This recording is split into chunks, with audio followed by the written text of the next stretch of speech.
The world makes you something that you're not, but you know inside what you are. And that question burns in your heart. How will you become that?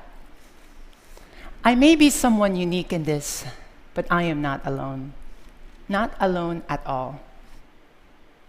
So when I became a fashion model, I felt that I finally achieved the dream that I've always wanted since I was a young child.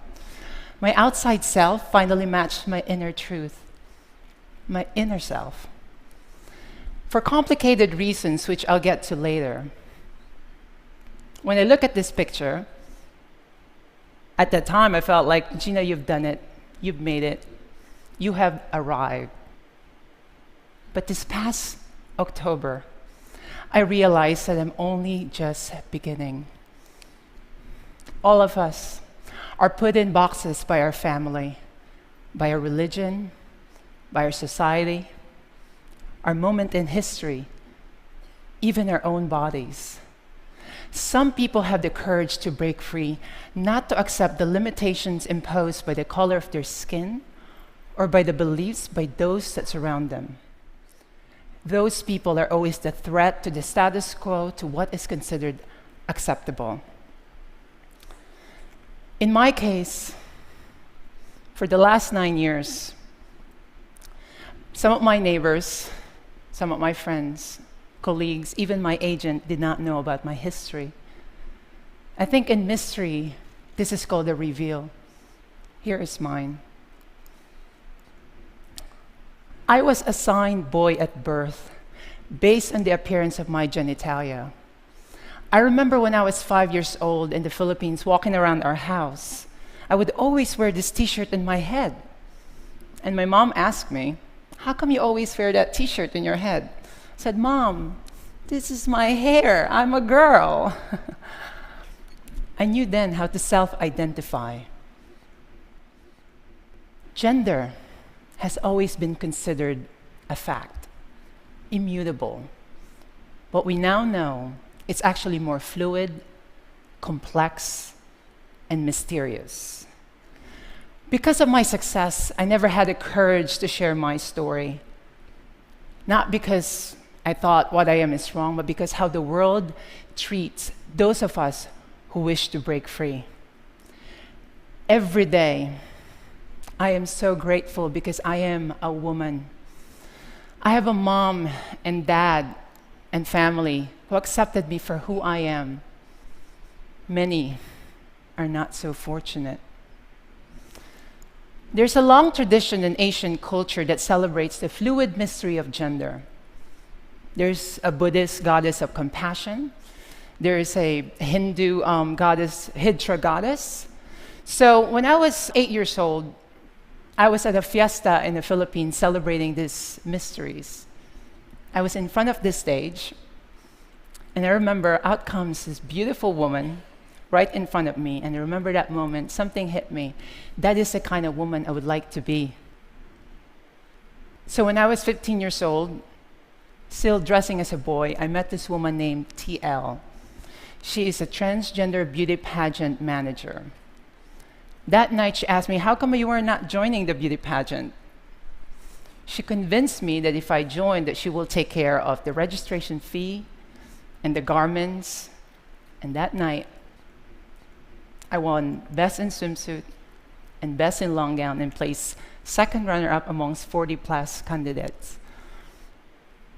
That moment changed my life. All of a sudden, I was introduced to the world of beauty pageant. Not a lot of people could say that your first job is a pageant queen for transgender women, but I'll take it. So from 15 to 17 years old, I joined the most prestigious pageant, to the pageant where it's at the back of the truck, literally, or sometimes it would be a pavement next to a rice field, and when it rains, which it rains a lot in the Philippines, the organizers would have to move it inside someone's house. I also experienced the goodness of strangers, especially when we would travel in remote province in the Philippines. But most importantly, I met some of my best friends in that community. In 2001, my mom, who had moved to San Francisco, called me and told me that My green card petition came through that I could now move to United States. I resisted it. I told my mom, I'm having fun. I'm here with my friends. I love traveling, being a beauty pageant queen. But then 2 weeks later, she called me. She said, did you know that if you moved to United States, you could change your name and gender marker? That was all I needed to hear. My mom also told me to put 2 E's in the spelling of my name. She also came with me when I had my surgery in Thailand at 19 years old. It's interesting, in some of the most rural city in Thailand, they perform some of the most prestigious, safe, and sophisticated surgery. At that time in the United States, you needed to have a surgery before you could change your name and gender marker. So in 2001, I moved to San Francisco. And I remember looking at my California driver's license with the name Geena and gender marker F. That was a powerful moment. I mean, for some people, their ID is their license to drive or even to get a drink. But for me, that was my license to live, to feel dignified. I mean, all of a sudden, my fears were minimized. I felt that I could conquer my dream and move to New York and be a model. Many are not so fortunate. I think of this woman named Island Nettles. She's from New York. She's a young woman who courageously living her truth, but hatred ended her life. For most of my community, this is the reality in which we live. Our suicide rate is 9 times higher than that of a general population. Every November 20th, we have a global vigil for Transgender Day of Remembrance. I mean, I'm here at this stage because it's a long history of people who fought and stood up for injustice. This is Marsha P. Johnson and Sylvia Rivera. Today, this very moment is my real coming out.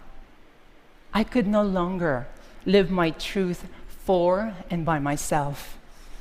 I want to do my best to help others live their truth without shame and terror. I am here, exposed, so that one day there will never be a need for November 20th vigil. My deepest truth allowed me to accept who I am. Will you? Thank you very much. Thank you. Thank you. Thank you. Thank you.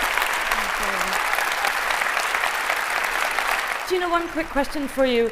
And I'm wondering what you would say, especially to parents, but in a more broad way, to friends, to family, to anyone who finds themselves encountering a child or a person who is struggling with and uncomfortable with the gender that's being assigned them. What might you say to the family members of that person to help them become good and caring and kind family members to them?